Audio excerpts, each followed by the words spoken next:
country needs every ounce of its energy to restore itself. The costs of government are all assessed upon the people. This means that the farmer is doomed to provide a certain amount of money out of the sale of his produce, no matter how low the price, to pay his taxes. The manufacturer, the professional man, the clerk must do the same from their income. The wage earner, often at a higher rate when compared with his earnings, makes his contribution, perhaps not directly, but indirectly, in the advanced cost of everything he buys. The expenses of the government reach everybody. Taxes take from everyone a part of his earnings and force everyone to work for a certain part of his time for the government.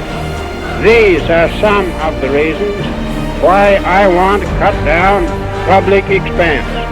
I want the people of America to be able to work less for the government and more for themselves. I want them to have the rewards of their own industry. This is the chief meaning of freedom.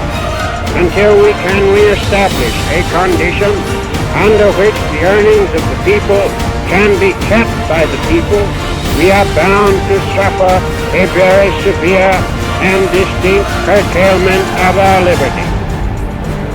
These results are not fanciful, they are not imaginary, they are grimly actual and real, reaching into every household in the land, and taxes must be paid. They are not a voluntary contribution to be met out of surplus earnings. They are a stern necessity. They come first.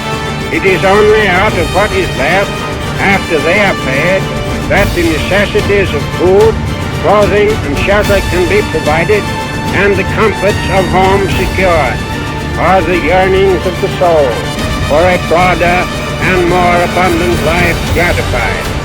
When the government effects a new economy, it grants everybody a life pension with which to raise the standard of existence. It increases the value of everybody's property, raises the scale of everybody's wages. One of the greatest favors that can be bestowed upon the American people is economy in government.